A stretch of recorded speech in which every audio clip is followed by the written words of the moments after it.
Circle. I am Bhushan sir. Today's topic is linear equation in two variable. I hope the previous lecture clear to all of you. In the previous lecture, just clear the wording questions. That the same exercise, just continue the question number 4. कल अपन ने question number 1, 2, 3 देखे थे. आज question number 4 की तरफ देखते. Question number 4 में the denominator of a fraction लिखा हुआ है. क्वेश्चन ऑलरेडी मैंने उस क्वेश्चन को अपन देखते हैं कि मैंने कल क्लियर करवाया था कि ऐड कब यूज करना, सब्ट्रैक्शन कब यूज करना, मल्टीप्लिकेशन कब यूज करना, डिवीजन कब और इक्वल टू कब यूज करना, मैंने कल क्लियर करवाया था.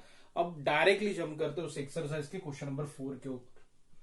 क्वेश्चन नंबर 4 में लिखा हुआ है the denominator of fraction.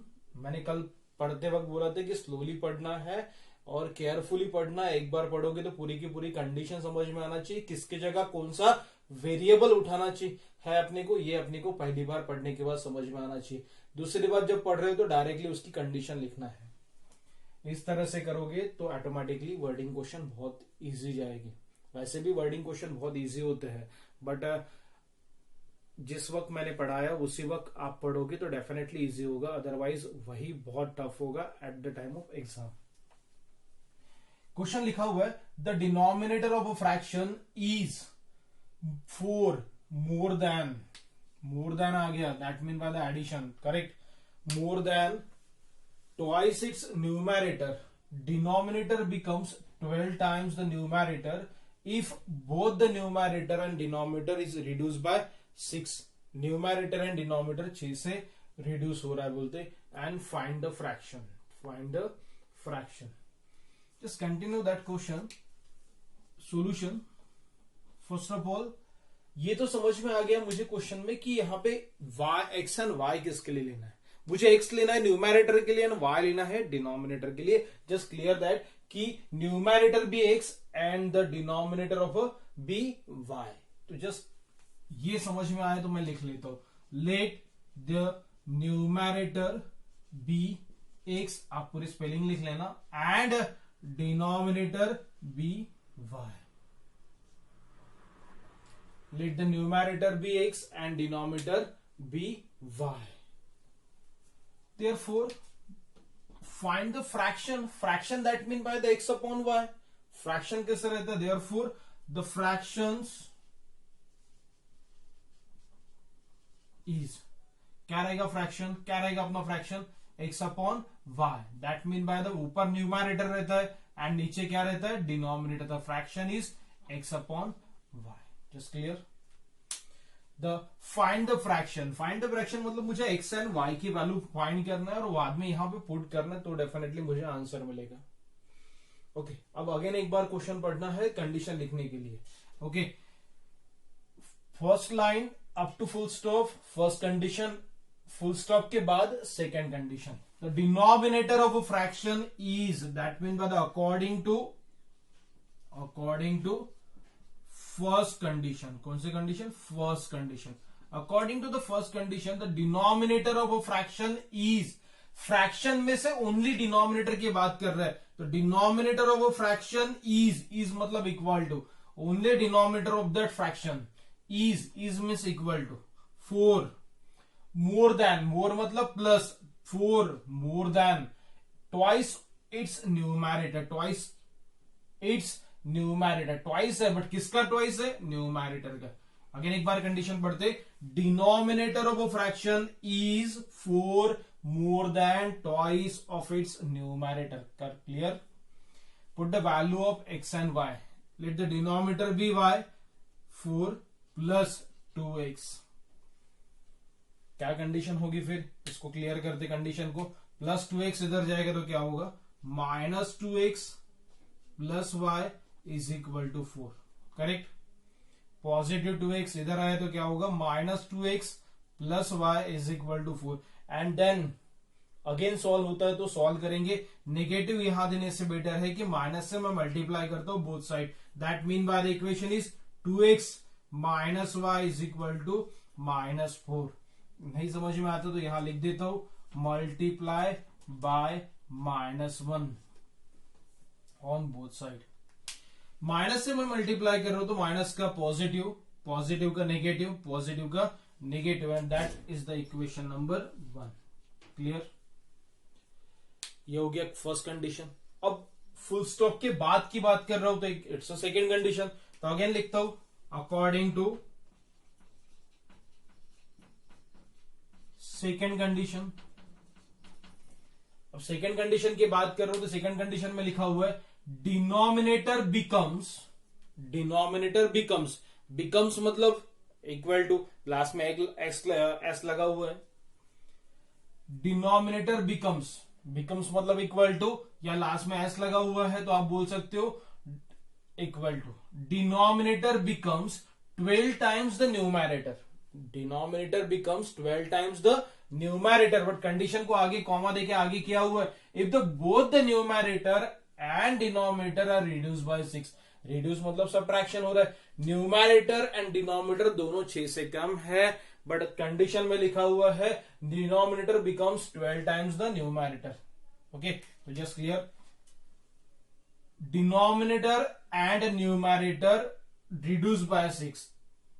Okay, and लिखा हुआ है denominator becomes 12 times the numerator. Denominator becomes, इसलिए y न्यूमैरेटर और डिनोमिनेटर दोनों रिड्यूस होंगे 6 से, तो डिनोमिनेटर 6 से रिड्यूस है इज इक्वल टू न्यूमैरेटर भी 6 से रिड्यूस होगा।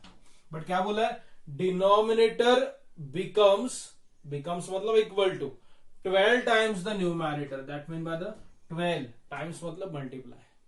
करेक्ट? डिनोमिनेटर और न्यूमैरेटर के लिए अपन ने क्या लिया हुआ है, उस वेरिएबल को पुट करेंगे।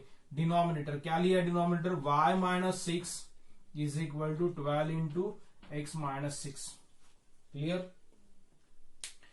Denominator is y and numerator is x। Clear? चलिए आगे बढ़ते।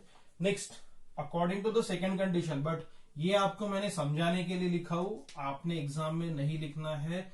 ओके, ये आपको समझाने के लिए लिख रहा हूं। ठीक है, चलिए इस कंडीशन को सॉल्व करते। y minus 6 is equal to 12। 12 is multiply by the whole bracket, that mean by the 12 into x is 12x minus 12 6 72। Correct? Solve कर लेते again. Okay, y as it is plus y plus 12 को इधर लाएंगे तो क्या लिख लेते हैं, माइनस। ओके, चलिए प्लस इधर आएगा तो क्या होगा, minus 12x plus y as it is same way minus 72, minus इधर आएगा तो क्या होगा, प्लस 6। अगेन सॉल्व कर लेते। Minus 12x plus y is equal to 72 minus 72 plus 6, that mean by the minus 66। Correct? Okay, but negative यहां देने से बेटर है कि multiply by minus 1 on both side, that mean by the 12x plus, sorry, negative का positive, positive का negative and negative का positive, that the equation number 2। And equation number 1 and equation number 2 को simultaneously solve करेंगे, जैसे अपन ने exercise 1.1 and 1.4 में किया था, सेम वे साइमल्टेनियसली यूज करते। साइमल्टेनियसली का रूल सेम है कि check out the sign.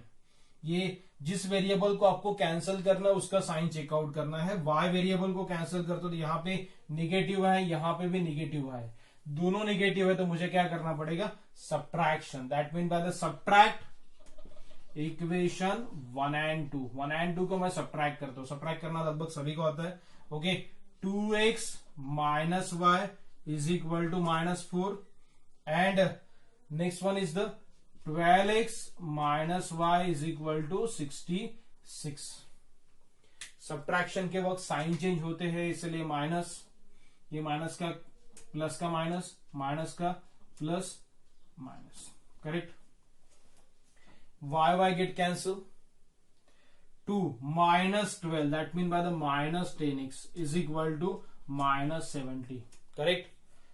x is equal to minus 70 divided by minus 10, तो therefore x is equal to 7. x is equal to 7.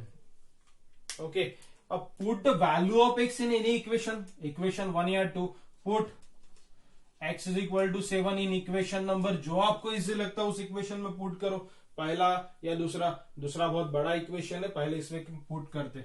Okay, तो equation number 1 क्या है, equation number 1 एक बार लिख लेते। ओके, इक्वेशन नंबर 1 लिखता हूं तो क्या है इक्वेशन नंबर 1 यहाँ पे 2x minus y is equal to -4. Clear. Put the value of x 2, x की value 7 minus y is equal to -4. 2 7s are 14 minus y is equal to -4. Okay, 14 उधर transfer कर देते. Minus y is equal to -4 plus इधर जाएगा तो क्या होगा minus, तो minus y is equal to -18. तो y is equal to 18. X and Y find होगा. That mean by the numerator and denominator find हो गया. न्यूमैरेटर कितना हो गया यहाँ पे 7 एंड डिनोमिनेटर हो गया 18. बट मुझे न्यूमैरेटर डिनोमिनेटर नहीं फाइंड करना. मुझे क्या फाइंड करना, find the fraction. The fraction क्या है, fraction x upon y is equal to put the value of x 7 and put the value of 18. That the complete answer. Okay, the fraction is x upon y is equal to 7 upon 18. इस तरह से solve करोगे तो बहुत easy होता है. मैंने clear करवाया था कि स्टार्टिंग के कल 3 क्वेश्चन पढ़े, आज 4th क्वेश्चन पढ़े. ओके, कल मैंने पढ़ाया था उसी वक्त आप डेफिनेटली उसको कंटिन्यू पढ़ लिया होगा अच्छे से. तो ये 4th क्वेश्चन बहुत इजीली वे से आपको समझ में आया होगा और आप अपने मन से करके देखोगे.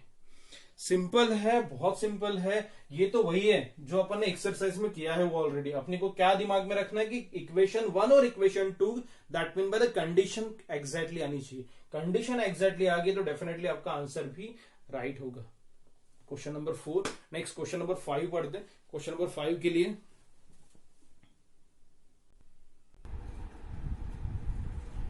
क्वेश्चन आपकी बुक में लिखा हुआ है, ये मैंने सिर्फ अपने लिए लिखा हुआ है. आपके टेक्स्ट बुक में ऑलरेडी ये क्वेश्चन है. Question number 5. क्वेश्चन नंबर 5 में एक बार पढ़ लेते कि क्वेश्चन नंबर 5 में क्या दिया होगा. 2 types of boxes A and B. 2 type के बॉक्सेस है, एक ए है और एक बी है. Are to be place in the truck having the capacity 10 ton. ये दोनों बॉक्सेस ट्रक के अंदर है और उसकी कैपेसिटी है 10 टन. कितना कैपेसिटी है 10 ton. When 150 boxes of type A के 150 boxes and 100 boxes of type B. मतलब यहां पे टाइप ए है और टाइप बी है. तो क्लियर दैट कि टाइप ए के लिए मुझे एक्स उठाना है, टाइप बी के लिए मुझे वाई उठाना है. Just clear. Okay, and next type A के 150 बॉक्सेस है एंड टाइप बी के 100 बॉक्सेस है. Are loaded in the truck. वो ट्रक का वेट कितना था 10 टन. वो कहां पे लोड किया हुआ, उस ट्रक के अंदर. Okay, next it weight 10 ton दिया हुआ है. कंडीशन फुल स्टॉप आ गया. फुल स्टॉप के बाद second condition start. Second condition, but when 260 boxes of type A. Second condition में 260 बॉक्सेस है टाइप ए के are loaded in the truck, it can still accommodate the 40 boxes of type B. उसी के अंदर 40 boxes भी type B के हैं. So that it fully loaded. Fully loaded that mean by the already वो 10 ton already fully loaded. That mean by the ये पूरा मिला के 260 एंड 40 ये भी फुल्ली लोडेड है. तो 10 टन अगेन आ गया. तो find the weight of each type of the boxes. मुझे वेट निकालना ईच टाइप ऑफ बॉक्सेस का. ईच टाइप ऑफ बॉक्सेस मतलब बॉक्सेस ए और बॉक्सेस बी दोनों का मुझे वेट फाइंड करना है. ओके, अब boxes A and boxes B का मुझे वेट फाइंड करने के लिए यहाँ पे फर्स्ट ऑफ ऑल वेरिएबल लेना पड़ेगा. तो स्टार्टिंग सॉल्यूशन में अपने को यहाँ पे ये बताना पड़ेगा लेट. देखो, 2 चीजों से, एक तो स्टार्टिंग में समझ में आता है कि लास्ट में जो फाइंड करना है वो आपके एक्स एंड वाई रहते हैं. तो मुझे each type of boxes find करना है, इसीलिए let the weight of type A box B x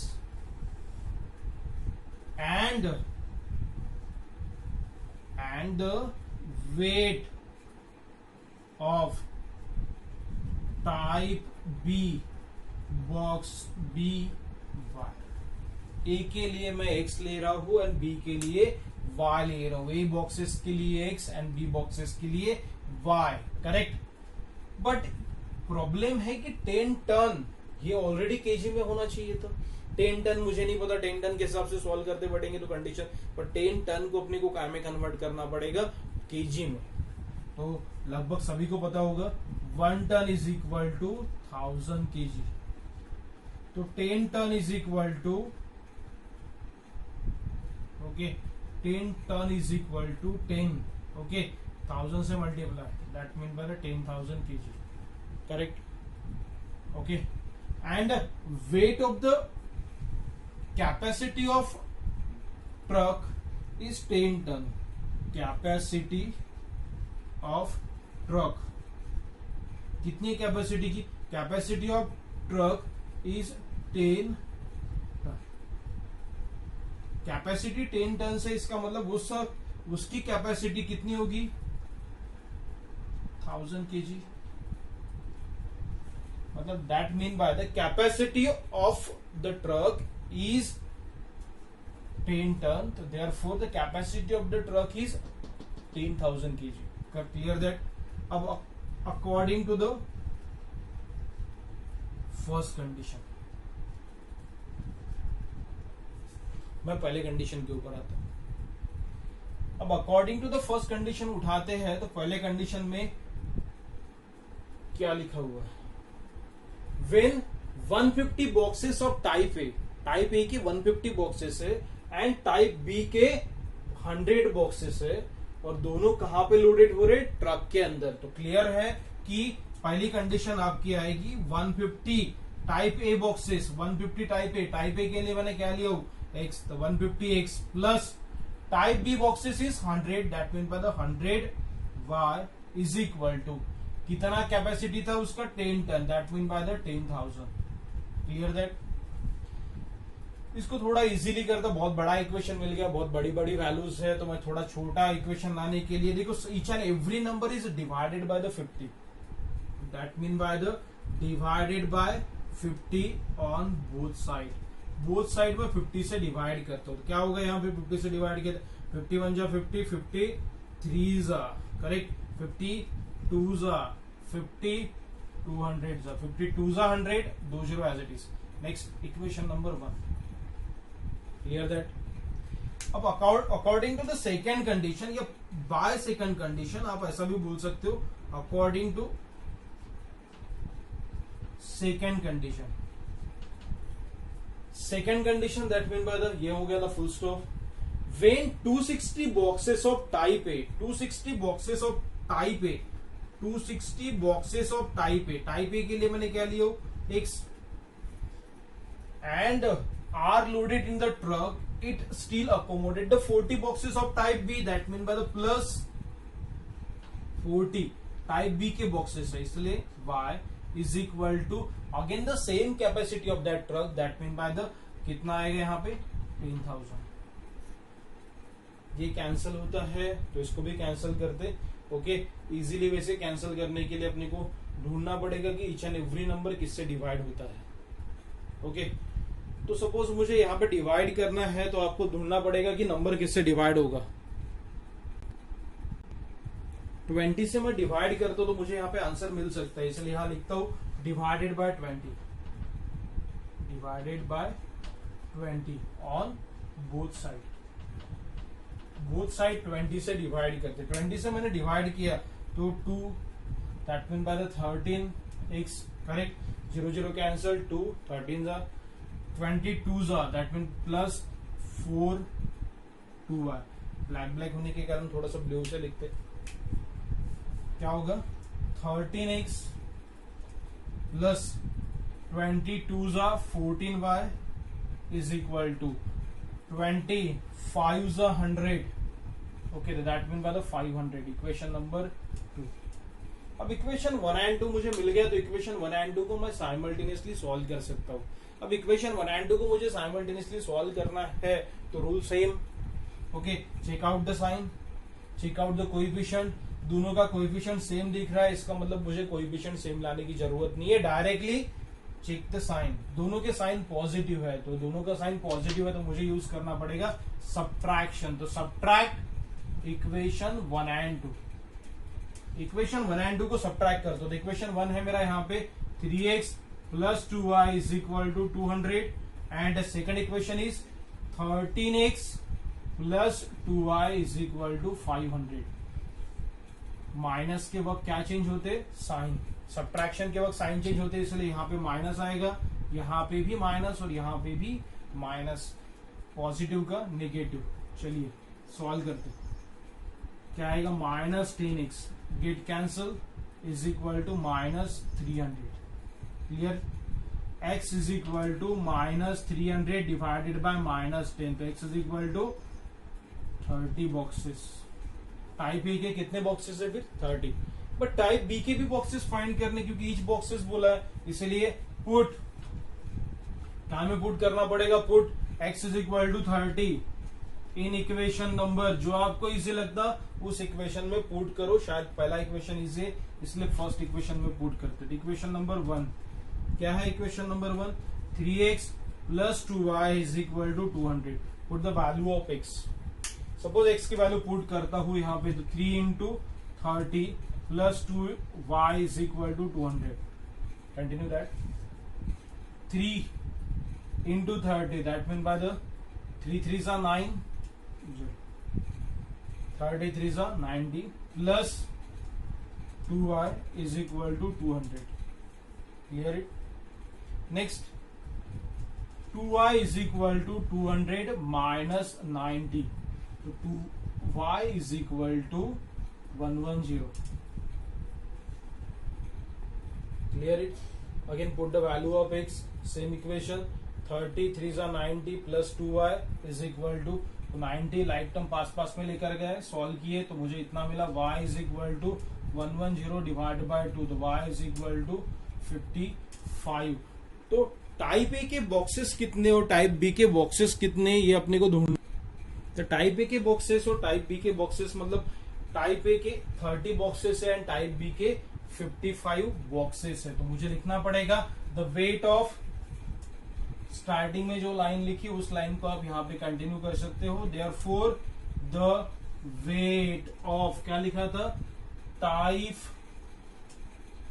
a box is कितना है, 30 and the weight of type B box is कितना है, 55। आप पूरा का पूरा आंसर लिखना कंटिन्यू, यहां तक कि पूरा लिखना कंपलसरी होता है, लास्ट में उसका सॉल्यूशन लिखना कंपलसरी होता है। तो ये वर्डिंग क्वेश्चन होने के कारण लास्ट में भी वर्डिंग होना कंपलसरी है, स्टार्टिंग में वर्डिंग होना कंपलसरी है। Okay, and next question, question number 6th, read carefully. Out of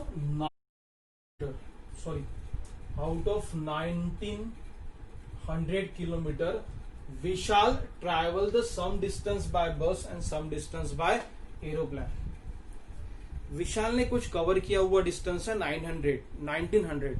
इन 1900 उसने कुछ distance travel by bus and some distance is travel by the aeroplane. That mean by the, यहाँ पे clear हो गया कि सम डिस्टेंस मतलब distance दिया नहीं है, तो वो सम डिस्टेंस बाय बस के लिए एक्स लेंगे and some distance by aeroplane के लिए क्या लेंगे, वाई। ये जस्ट क्लियर कि किसके लिए एक्स लेना है और किसके लिए वाई लेना है। It's a 2 variable equation. बस फुल स्टॉप आ गया, इतना मतलब पहली condition totally completed. Second condition, bus travel with average speed. Bus की एवरेज स्पीड है 60 kilometre per hour and average speed of the aeroplane is 700 kilometre per hour. It takes the 5 hours to complete the journey. मतलब average speed के हिसाब से मैं चलता हूं बस एंड एरोप्लेन के हिसाब से, तो 5 घंटे में वो जर्नी कंप्लीट हो रही है। और मुझे फाइंड करना, find the distance travel by बस ओनली। मुझे बस का ही डिस्टेंस फाइंड करना है, मुझे एरोप्लेन ने कितना डिस्टेंस कवर किया वो फाइंड नहीं करना। तो यहाँ पे स्टार्टिंग में ये समझ में आएगा कि एक्स और वाई किसके लिए लिखना है। एक्स एंड वाई समझ में आया होगा, तो यहाँ पे सॉल्यूशन में लिखते हैं, let some distance travel by bus be x kilometre, let some distance travel by bus be x kilometre, distance है, ओके थोड़ा सा दिमाग में रखिए, डिस्टेंस, ओनली डिस्टेंस की बात कर रहा हूं, and some distance travel by aeroplane, some distance travel by aeroplane be y kilometre, कुछ distance x kilometre by bus and some distance travel by the aeroplane y kilometre, correct. दोनों ने मिलके, बस एंड एरोप्लेन ने मिलके कितना distance cover किया था, 1900। Out of 1900 kilometre we shall travel the some distance by bus and some distance by aeroplane. तो according to the first condition की बात कर रहा हूं, अकॉर्डिंग टू फर्स्ट कंडीशन। अब मैं पहले कंडीशन की बात कर रहा हूं, तो पहले कंडीशन में ये लिखा हुआ है कि दोनों ने मिलके, मतलब बस एंड एरोप्लेन ने मिलके कितना डिस्टेंस ट्रैवल किया था, 1900। That mean by the bus x है, एरोप्लेन y है, दोनों ने मिलके कितना डिस्टेंस ट्रैवल किया, 1900। ये हो गया पहला कंडीशन। अगेन एक बार फर्स्ट कंडीशन पढ़ते हैं। Out of 1900 kilometre we shall travel by some distance by bus and some distance by aeroplane. तो some distance x and y दोनों ने मिलके 1900 किलोमीटर ट्रैवल किया है bus and aeroplane. First condition totally completed. According to the second condition, अब according to the second condition जाने के पहले यहां लिख देता हूं, according to second condition. But second condition की बात कर रहा हूं तो यहां पे लिखो, क्या लिखा हुआ है, bus travel with average speed. Speed आ गया, average speed of the aeroplane 700 kilometre and it takes the 5 hours to complete. मतलब स्पीड भी आ गया, डिस्टेंस भी है और किलोमीटर टाइम भी है। स्पीड, डिस्टेंस, टाइम तीनों की तीनों जब आते हैं तो एक फार्मूला यूज होता है, सबको पता होगा शायद। तो यहाँ पे एक formula, we know that, second condition के लिए मुझे फार्मूला लग रहा है। क्या फार्मूला है, speed is equal to distance upon time. Speed is equal to distance upon time. इसी फार्मूले को थोड़ा चेंज करता हूं, तो time is equal to distance upon speed. इसी फॉर्मूले को एक्सचेंज कर लेता हूं, time is equal to distance upon speed, correct. अब आता हूं सेकेंड कंडीशन के ऊपर। बट सेकेंड कंडीशन में एवरेज स्पीड के बारे में बोला है, तो एवरेज स्पीड के बारे में बोला है, इसलिए मुझे एवरेज स्पीड फाइंड करना पड़ेगा कि कितना लिया हुआ है एज पर द फॉर्मूले के हिसाब से। एवरेज स्पीड के बारे में बोला है तो यहाँ पे देखिए क्या लिखा हुआ है, बस travels with average speed 60 kilometre per our. That mean by the speed के लिए अब उसने 60 किलोमीटर पर आवर के लिए कितना टाइम कवर किया पता है क्या, वो टाइम लिखना पड़ेगा। उसके बाद एरोप्लेन ने कितना टाइम लिया, दोनों मिलके 5 आवर्स लिए, बट बस ने कितना टाइम लिया है, एरोप्लेन ने कितना टाइम दिया, है क्या यहाँ पे, नहीं है ना। इसीलिए मैं एक काम करता हूं, यहाँ पे लिखता हूं टाइम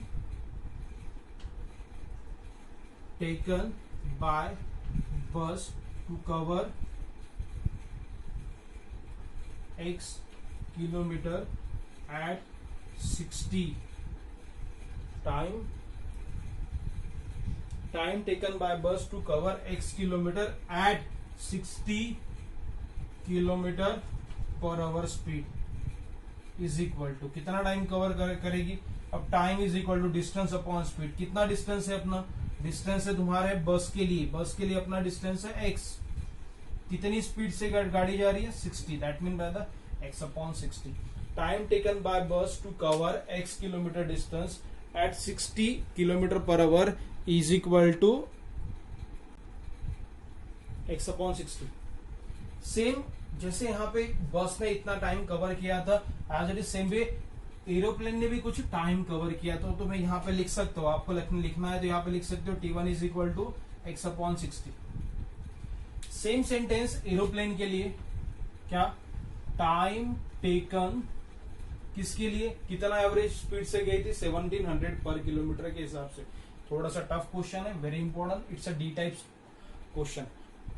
टाइम टेकन बाय, किससे गया था, एरोप्लेन से। टाइम टेकन बाय एरोप्लेन, कितना time taken to cover y, या नीचे लिखते to cover y kilometre, to cover the y kilometre. But कौन सी स्पीड थी यहाँ पे, एट 700 किलोमीटर पर आवर के स्पीड से। ओके, तो that mean by the is equal to, कितना आएगा, इज इक्वल टू नीचे लिख लेते, एट 1700 किलोमीटर पर आवर की स्पीड से is equal to y upon 700, correct. तो that time taken is t2 is equal to y upon 700। t1 and t2 अपने मन से लिया नहीं लिया तो भी चलता है। ओके, अगेन एक बार रिपीट कर रहा हूं, थोड़ा सा यहाँ पे टफ हो जाता है, यहाँ तक कि पहला कंडीशन बहुत इजी होता है, दूसरे कंडीशन में टफ हो जाता है। तो अगेन एक बार रिपीट कर रहे, bus travel with average speed आ गया, and average speed of the aeroplane it takes the 5 hours, दोनों मिलके 5 घंटे लग रहे। तो बस को कितना टाइम लगा मुझे पता था क्या, उसके बाद एरोप्लेन को कितना टाइम लगा पता है क्या, कुछ भी लग सकता है, 3, 2, 1, 4 या 1 आवर्स, दोनों मिलके 5 लग रहे। तो बट मुझे बस और एरोप्लेन का टाइमिंग नहीं पता था, इसलिए मैंने फर्स्ट ऑफ ऑल दोनों के टाइमिंग फाइंड कर लिए।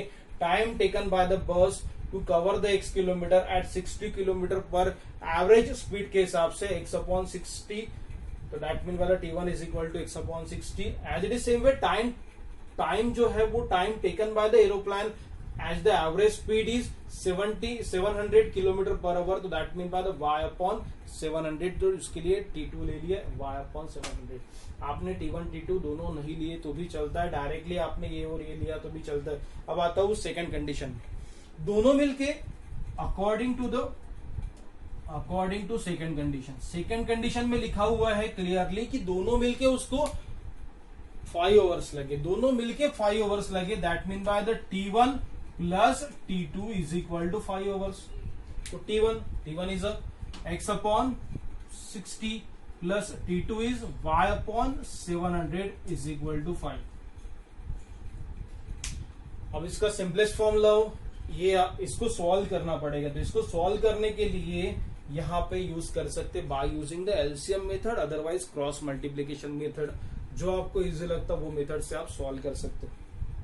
तो सिंपल ये है कि क्रॉस मल्टीप्लाई करते, या अदरवाइज 7 6 42,000 से मल्टीप्लाई भी कर सकते, जो आपको लगता है वो मेथड यूज करेंगे। तो cross multiplied 700x plus 60y is equal to, या डिनोमिनेटर में आएगा 6 7 42, कितने जीरो है 1 2 3 इज इक्वल टू 5।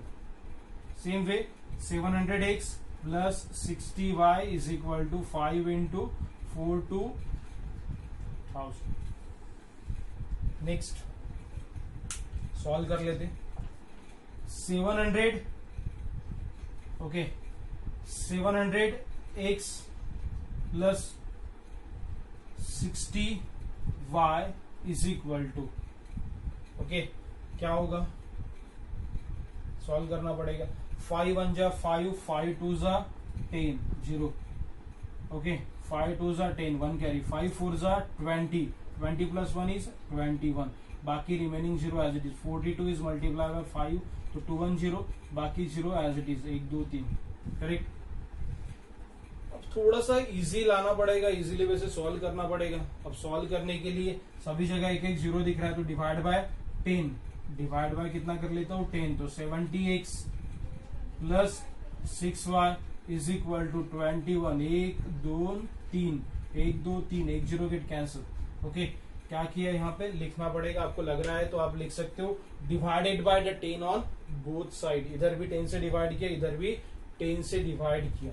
अब इक्वेशन 1 एंड 2 मिल गया, इक्वेशन 1 मिल गया, इक्वेशन नंबर 2 मिल गया। इसको सिंप्लीफाई करना है तो और सिंप्लीफाई आप कर सकते हो, आपको लग रहा है कि इसको और सिंप्लीफाई करना है तो और सिंप्लीफाई होता है, तो उसे डिवाइड करना पड़ेगा सभी नंबर को, पर टफ होगा, उससे बेटर है कि आपको इसको इक्वेशन नंबर 2 अब इक्वेशन नंबर 1 एंड 2 को साइमल्टेनियसली सॉल्व करने, तो इक्वेशन 1 और इक्वेशन 2 को साइमल्टेनियसली सॉल्व करने के लिए लाइक टर्म देखना पड़ेगा है क्या। y वेरिएबल की बात कर रहा हूं, यहाँ 6 है, यहाँ 6 नहीं है, तो इक्वेशन 1 एंड 2 में यहाँ पे 6 है, यहाँ 6 नहीं है, तो यहाँ पे 6 लाना पड़ेगा। ओके, तो मतलब इक्वेशन 1 को कैसे मल्टीप्लाई करना पड़ेगा, equation 1 is multiply by 6 and equation number 2 already 6 होने के कारण multiply by 1 and then subtraction, क्योंकि both the signs are positive, दोनों साइन पॉजिटिव होने के कारण आपको यहाँ पे सब्ट्रैक्शन यूज करना पड़ेगा। चलिए इक्वेशन 1 को 6 से मल्टीप्लाई कर दो तो 6x plus 6y is equal to 6 into 19। अब डायरेक्टली आता हूँ तो डायरेक्टली कर सकते हो, अदरवाइज सेम वे मल्टीप्लाई करना पड़ेगा।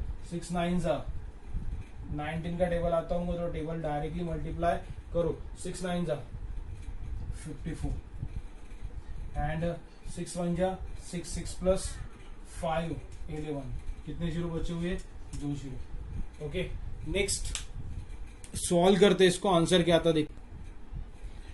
नेक्स्ट इक्वेशन नंबर 2 को 1 से मल्टीप्लाई करना, तो सेम इक्वेशन आएगा 70x plus 6y is equal to 2 1 1 2 3, correct. Then use the subtraction करना है तो माइनस के वक्त sign change, negative negative negative, correct. Subtract it, plus minus get cancel. 64 17 में से 6 गए, 64x but sign big number का, minus 64x is equal to subtract it, कितना आएगा 9600। नहीं आता तो डायरेक्टली आप डायरेक्टली कर सकते हो, अदरवाइज नहीं आता तो पूरा कैलकुलेशन करके देखो separately. In x is equal to again 9600 sorry minus 9600 divide by minus 64, तो x इज इक्वल टू कितना आएगा, negative negative cancel 64, correct. Cancel करना पड़ेगा, अगेन कैंसल होता है तो कैंसल करते इसको, पहले 2 से कैंसल कर लेते, इजी होगा। 2 32, 2 से कैंसल किया यहाँ पे, 2 4 जा 8, 2 8 जा 16, करेक्ट। 16 से कैंसल होता है तो 16 से डायरेक्टली कैंसल करते, 16 1 जा 16, 16 2 जा 16, 3 जा बराबर है 16, 3 जा 48, 0 एज इट इज। 300 को 2 से डिवाइड करेंगे तो आंसर कितना आएगा, x is equal to 50। x is equal to 50, तो मुझे यहाँ पे फाइंड करना है बस का ओनली, तो बस इज इक्वल टू 150 आ गया।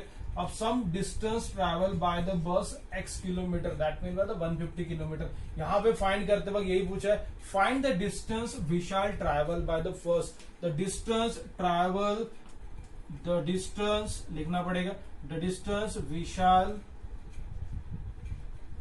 ट्रैवल बाय बस कितना किलोमीटर, बी 150 किलोमीटर। आप यहाँ पे यूनिट लिखना 150 किलोमीटर। थोड़ा सा टफ है एक्चुअली, यहां से फर्स्ट कंडीशन इजी होती है पर सेकंड कंडीशन में कैलकुलेशन पार्ट भी थोड़ा सा टफ है, एंड सेकंड कंडीशन में उसका इक्वेशन बनाना भी थोड़ा सा टफ है। एक बात अगेन क्लियर करवा देता हूं, time second minute hours, okay, years, उसके बाद स्पीड डिस्टेंस वाले क्वेश्चंस आ गए, तो मैक्सिमम टाइम रेसिप्रोकल में होते हैं ये क्वेश्चन। मैक्सिमम टाइम क्या होते हैं, रेसिप्रोकल में। जैसे यहाँ पे रेसिप्रोकल वाला क्वेश्चन आ गया, देन क्रॉस मल्टीप्लाइड। इसको आप क्रॉस मल्टीप्लाई नहीं करते तो आप by solve using the LCM method से भी सॉल्व कर सकते हो, तो आपको आंसर मिलेगा। ठीक है, इस तरह से वर्डिंग क्वेश्चंस अपने देखे, तो वर्डिंग क्वेश्चन के 6 क्वेश्चन मैंने बताया हूँ।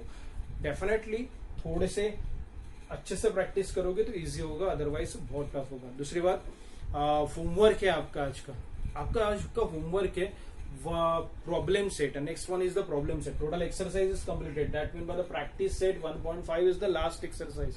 ओके, तो प्रॉब्लम सेट के आपका क्वेश्चन है, क्वेश्चन नंबर 1 to 4 आपके होमवर्क है, क्वेश्चन नंबर 1 to 4। इसमें से जो डिफिकल्टी आती है वो डेफिनेटली आप बताइए कि कौन सा डिफिकल्ट है, उसको अपन यहाँ पे सॉल्व करेंगे। ठीक है, 1 to 4 योर होमवर्क, एंड बाकी का कंटिन्यू करेंगे टुमारो। ठीक है, थैंक यू।